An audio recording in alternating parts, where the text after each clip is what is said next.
Hey guys, welcome back to my channel Akanksha Aspiration. Hope you all are good and healthy. इस video में मैं आपको lesson plan provide कराने जा रही हूँ। फिज़िकल साइंस का है, हमारे चारों ओर वायु इसका टॉपिक है। और साथ ही आपको इस लेसन प्लान की पीडीएफ मिल जाएगी मेरे टेलीग्राम चैनल पर। लिंक मैं आपको डिस्क्रिप्शन बॉक्स में दे दूँगी, आप उसे वहाँ से जाकर डाउनलोड कर सकते हो। तो स्टार्ट करते हैं लेसन प्लान।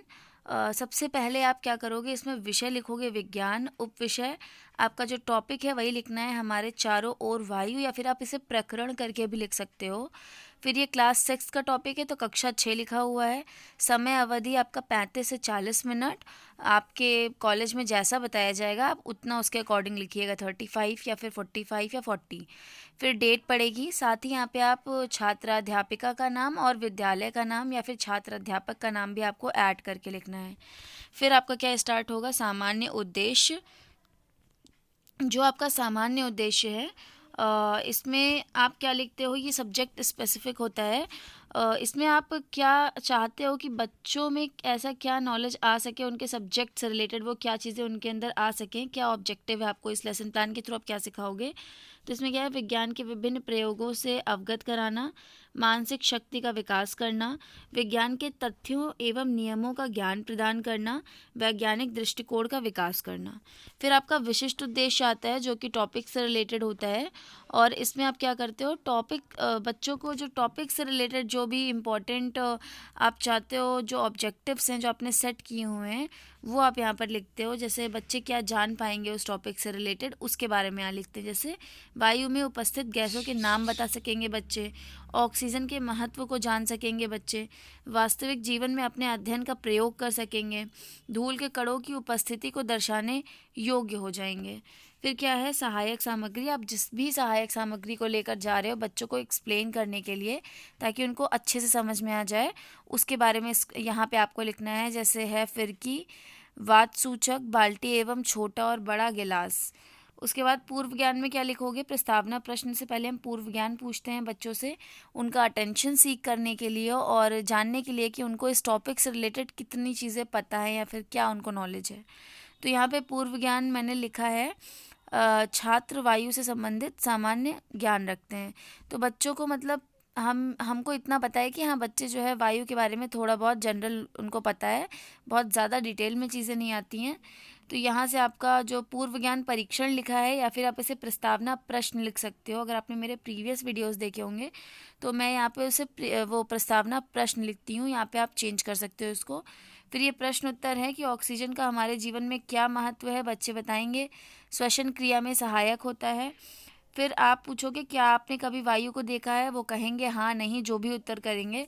फिर आप उनका सेकंड उनसे लास्ट को मतलब थर्ड क्वेश्चन पूछोगे, श्वसन क्रिया में कौन सी गैस बाहर निकलती है, तो बच्चे बताएंगे कार्बन डाइऑक्साइड। अगर वो नहीं बता पाते हैं तो आप यहीं से अपना टॉपिक स्टार्ट कर दीजिएगा। अगर बता लेते हैं तो आप उनसे दोबारा क्वेश्चन करिएगा, आप वायु की उपस्थिति को किस प्रकार दर्शा सकते हैं। तो वो बच्चे यहाँ पे क्या हो जाएंगे, वो समझ नहीं पाएंगे क्वेश्चन को, और फिर यहाँ से ये जो क्वेश्चन हो जाएगा समस्यात्मक हो जाएगा उनके लिए। और यहीं से आपका जो उद्देश्य कथन है वो निकल कर आएगा कि बच्चों आज हम वायु में उपस्थित गैसों पर चर्चा करेंगे। फिर इसके बाद क्या करना है, इसके बाद आपका जो प्रस्तुतिकरण है वो होगा। प्रस्तुतिकरण में सबसे पहले शिक्षण बिंदु पड़ेगा, छात्र अध्यापक क्रिया, छात्र क्रिया, फिर सहायक सामग्री, शामपट्टिकार और मूल्यांकन प्रश्न। ठीक है, यहाँ पे मूल्यांकन प्रश्न का अलग से कॉलम बना हुआ है, तो आप इधर ही क्वेश्चन पूछिएगा। जो आप बोध प्रश्न वगैरह आप करते हैं वो यहाँ पे लिखिएगा। तो 3 शिक्षण बिंदु कम से कम होने चाहिए। तो सबसे पहला है इसमें वायु।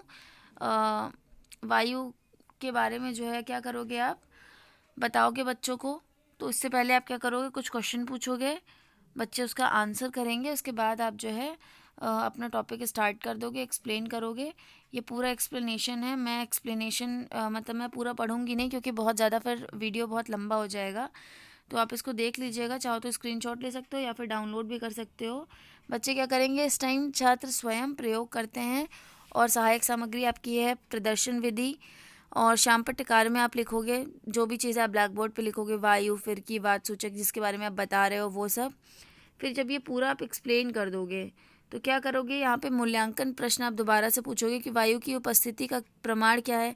तो बच्चे आंसर करेंगे कपड़ों का सूखना एवं फिरकी का घूमना।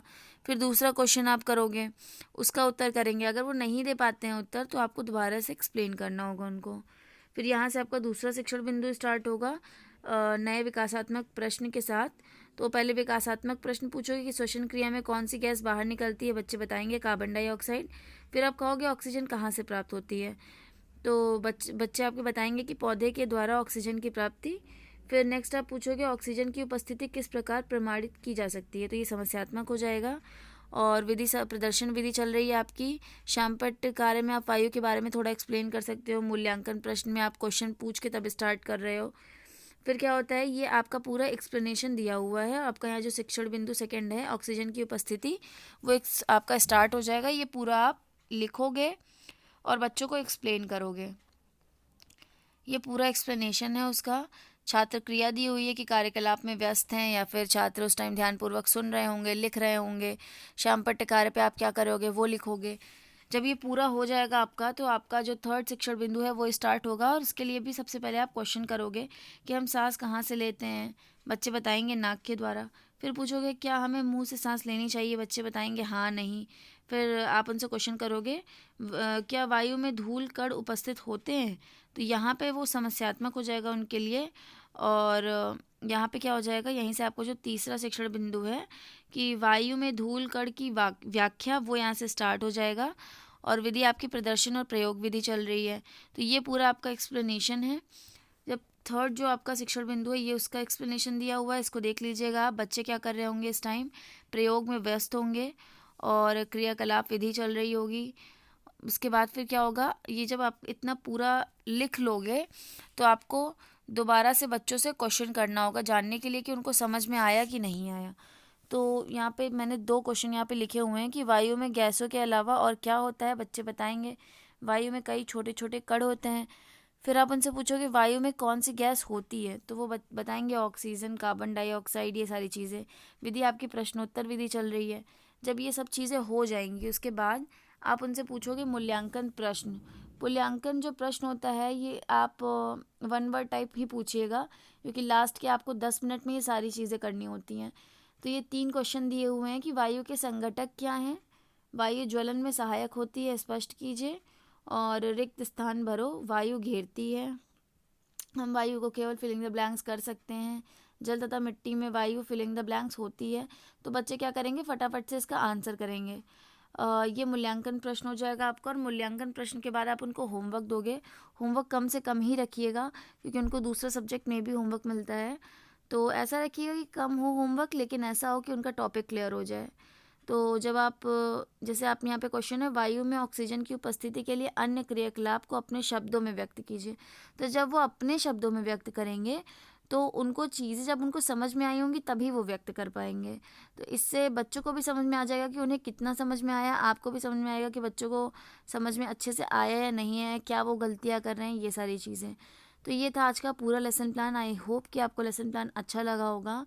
और if you like the video then please don't forget to subscribe my channel and like the video, because your subscription means a lot to me guys. Thank you so much। और मैं आपको लेसन प्लान ऐसे ही provide कराती रहूँगी। Thank you.